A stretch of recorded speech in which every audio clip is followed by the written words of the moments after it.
Sunday morning ஒரு 10:00 மேல எடுத்த விளாக் இது.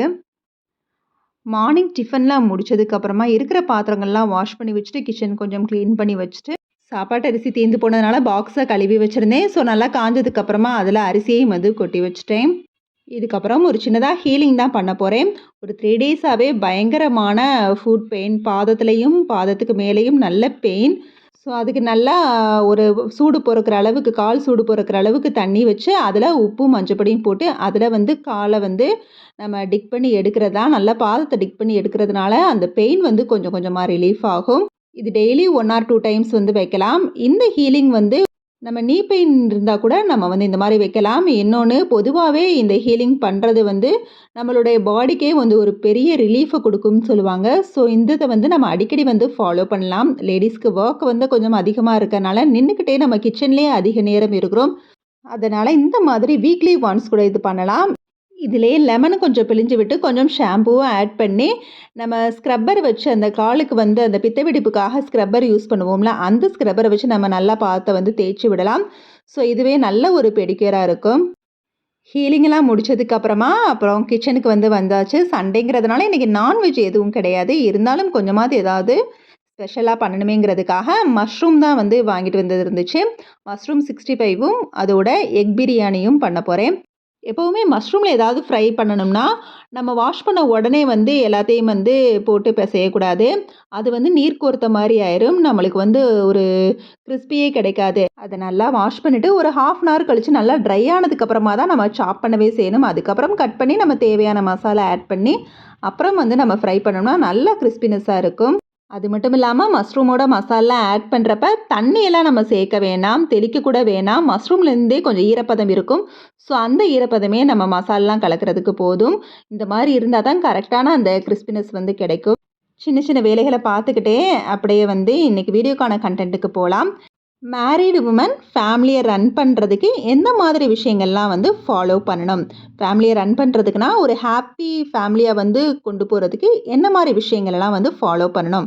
அதை தான் வந்து நான் வந்து ஷேர் பண்ணிக்கிறேன். ஏதோ எனக்கு தெரிஞ்சு நான் ஃபாலோ பண்ணுற விஷயங்களை தான் உங்கள்கிட்ட வந்து ஷேர் பண்ணிகிட்ருக்கிறேன். ஸோ இந்த வீடியோ உங்களுக்கு யூஸ்ஃபுல்லாக இருந்துச்சுன்னா கண்டிப்பாக வந்து லைக் கொடுக்க மறந்துடாதீங்க. நீங்கள் கொடுக்குற ஒவ்வொரு லைக்கும் எனக்கு உண்மையிலே ரொம்பவே என்கரேஜ் பண்ணுற மாதிரி இருக்கும். அடுத்தடுத்த வீடியோவுக்கு மோட்டிவேட்டாகவும் இருக்கும். அதாவது நம்மளோட life before marriage, after marriage. Before marriage நம்ம நினச்சதெல்லாம் வந்து நம்மளுக்கு எந்த ஒரு ரெஸ்பான்சிபிலிட்டிஸுமே இருக்காது. ஸோ நம்ம நினச்ச மாதிரி நம்ம இருந்து வந்திருப்போம். ஆனால் ஆஃப்டர் மேரேஜ் அப்படி கிடையாது. நம்மளுக்கு அதிகமான ரெஸ்பான்சிபிலிட்டிஸ் வந்து ஏறி உட்காந்துருக்கும். ஸோ அதெல்லாம் நம்ம வந்து கொஞ்சம் கொஞ்சமாக கொண்டு போகணும். ஸோ அதை வந்து எந்த மாதிரி நம்ம லீட் பண்ணி போகலாம் அப்படிங்கிறது தான் நம்மளோட சேலஞ்சே. நம்ம இருந்த மாதிரி, அதாவது பிறந்த வீட்டில் இருந்த மாதிரி இருக்கணும், எதையும் கண்டுக்காமல் இருக்கணும்னு நினச்சா கண்டிப்பாக அதில் தோற்று தான் போவோம். எல்லா நேரமும் நம்ம எவ்வளோ ஒரு, அதாவது குடும்ப இஸ்திரிங்கிற மாதிரி விஷயத்தை நம்மளுக்குள்ளே வந்து வச்சுக்கிட்டு அதுக்கு தகுந்த மாதிரி நம்மளோட லைஃப்பை வந்து லீட் பண்ணி கொண்டு போகணும். அதை விட்டுட்டு ஆஃப்டர் மேரேஜும் நம்மளுக்கு பிடிச்ச மாதிரி நம்ம நினச்ச மாதிரிலாம் லைஃப் இருக்கணும் அப்படிங்கிற தாட்டில் இருக்காமல், நம்மளுங்களோட லைஃப்பை நம்மளுக்கு பிடிச்ச மாதிரி மாற்றிக்கணும்னா ஆரம்பத்துலேருந்தே அதுக்கு வந்து நம்மளோட எஃபோர்ட் இருக்கணும். மேரேஜ் ஆகி வந்த புதுசில் நம்ம என்ன பண்ணுவோம் அப்படின்னா, பெருசாக வந்து நம்ம ரெஸ்பான்சிபிலிட்டிஸை வந்து ஏற்றுக்க மாட்டோம். எப்போ பார்த்தாலும் எப்படா அம்மா வீட்டுக்கு போவோம், எப்போ தான் அங்கே வந்து உட்காருவோம் அப்படிங்கிற மாதிரி இருக்கிறது.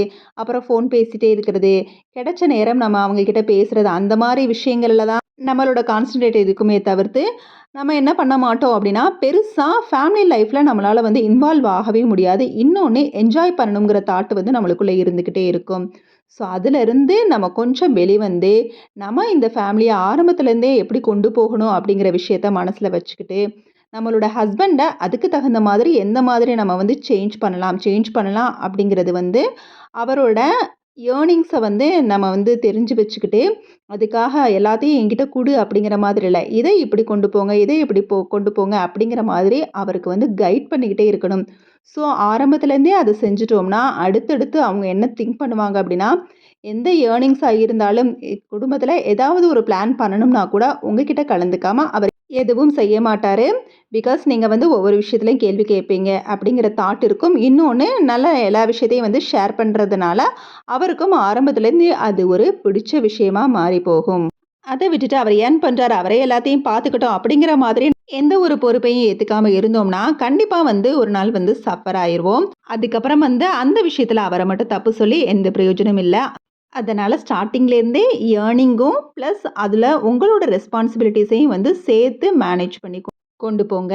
அடுத்ததா நீங்களும் ஏர்ன் பண்ணுறீங்க. ஏதோ உங்களால முடிஞ்ச அளவுக்கு நீங்க ஏர்ன் பண்ணுறீங்க அப்படின்னா, அதையும் அவர்கிட்ட வந்து குடுத்து 2 பேருமே சேர்ந்து தான் உங்களோட ஏர்னிங்க வந்து பார்த்துக்கணுமே தவிர்த்து, இது என்னோட ஏர்னிங் நீ வந்து இதில கைய வைக்கக்கூடாதுங்கிற மாதிரி ஆளாளுக்கு நம்ம வந்து ஈகோ பார்த்துக்கிட்டு இருந்தோம்னா, கண்டிப்பா நம்மளோட ஃபேமிலி வந்து ரொம்ப நம்ம நெனச்ச அளவுக்கு ஒரு நல்ல ஃபேமிலியா வந்து இருக்காதுங்கிறது தான் என்னோட தாட். அடுத்ததா ஃபேமிலி. என்னோட ஃபேமிலி, உன்னோட ஃபேமிலின்னு இல்லாம 2 ஃபேமிலியையும் ஓரளவாவது ஈக்குவலா கொண்டு போகணும். அதுவே உங்களுக்குள்ள பெரிய ஒரு அண்டர்ஸ்டாண்டிங்க வந்து உருவாக்கி குடுக்கும். அடுத்ததா சேவிங்ஸ். சேவிங்ஸ்ங்கிறது வந்து உண்மையிலே வந்து நம்மட்ட இருந்து தான் ஸ்டார்ட் ஆகும்னு நான் நெனைக்கிறேன்.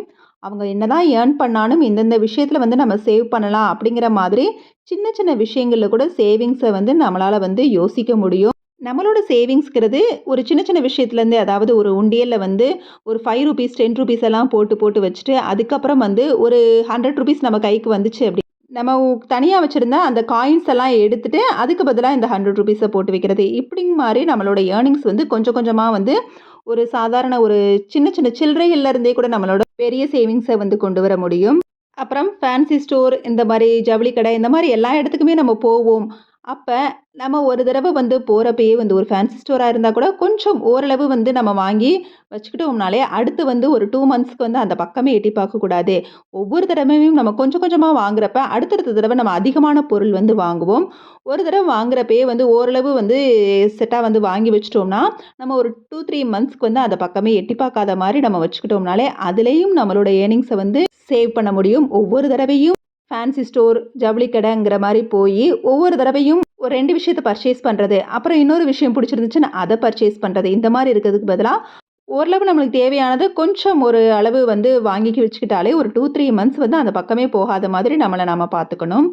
அடுத்ததா வீட்ல இருக்கிறவங்கள இம்ப்ரெஸ் பண்றது என்ன அப்படின்னா, நம்மளோட சமையல். நம்ம அடிக்கடி வந்து கிச்சன் குயின்ங்கிற மாதிரி, நம்மளுக்கு தெரிஞ்ச ஒரு சில சில சமையல் கலைகளெல்லாம் வந்து, நம்மளுக்கு தெரியலனா கூட நெறைய வீடியோஸ்லாம் இருக்குது. நெறைய புதுசு புதுசா ஏதாவது கத்துக்கிட்டு, அத வந்து செஞ்சு குடுத்து, அவங்கள வந்து இம்ப்ரெஸ் பண்ணலாம். ஸோ இதுவே வந்து நம்ம வீட்ல வந்து ஒரு பெரிய சந்தோஷத்த குடுக்கும்னு நெனைக்கிறேன். என்னடா சமையல்ல போய் என்னடா சந்தோஷங்கள்னு நெனைக்காதீங்க.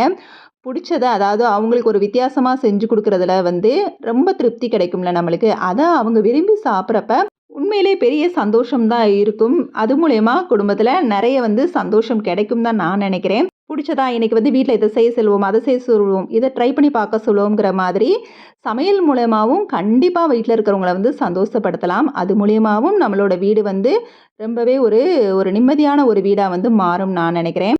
அதனால அடிக்கடி ஒரு கிச்சன் குயின் அப்படிங்கிறத வந்து நீங்க வந்து ப்ரூஃப் பண்ணிட்டே தான் இருக்கணும் வீட்ல இருக்கிறவங்கட்ட. இது மூலியமாவும் அவங்கள நம்ம ரொம்பவே இம்ப்ரெஸ் பண்ணலாம்.